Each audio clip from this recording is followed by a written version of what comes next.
Poppy SSC English second paper এই বইটি থেকে ট্যাগ কোশ্চেনের প্র্যাকটিস পড়া হচ্ছে। তো 18 নম্বরে 5টি ট্যাগের সমাধান করতে হবে। এ নাম্বারে বলছে man is fond of turning back to the past, অর্থাৎ মানুষের অতীতের দিকে ফিরে তাকাতে মানুষের ভালো লাগে। তাহলে ম্যান ইজ ফন্ড অফ, তাহলে এটা ট্যাগ হবে ইজ থেকে হবে ইজন্ট, আর ম্যানের প্রোনাউন হলো হি, তাহলে ইজন্ট হি।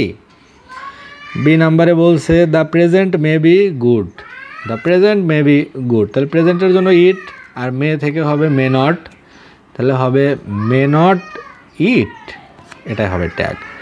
সি নাম্বারে বলছে but everybody hardly forgets golden past, কিন্তু সোনালি অতীত কেউ ভুলতে পারে না বললেই চলে, তাহলে এভরিবডির জন্য ডু বা ডাজের ভিতরে একটা, আর এভরিবডির জন্য হলো দে, তাহলে দে, দের সাথে যাবে ডু, তাহলে ডু দে, অর্থাৎ ভুলতে পারে কি।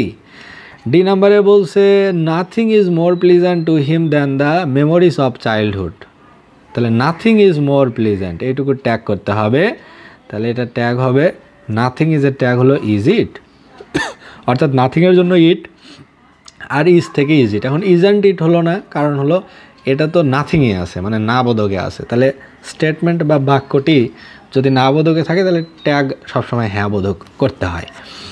এই নাম্বারে বলছে the memories of childhood really haunt us, অর্থাৎ শৈশবের যে স্মৃতিগুলো সেগুলো আমাদেরকে সবসময় তাড়া করে বেড়ায়, তাহলে দ্য মেমোরিজ অফ চাইল্ডহুড এটার জন্য হবে কি প্রোনাউন হবে হলো দে, আর এখানে হন্ট হলো ভার্ব মানে তাড়া করা। তাহলে এর ভিতরে আছে প্রেজেন্ট ইনডিফিনিট টেন্স, আছে হচ্ছে ডু বা ডাস।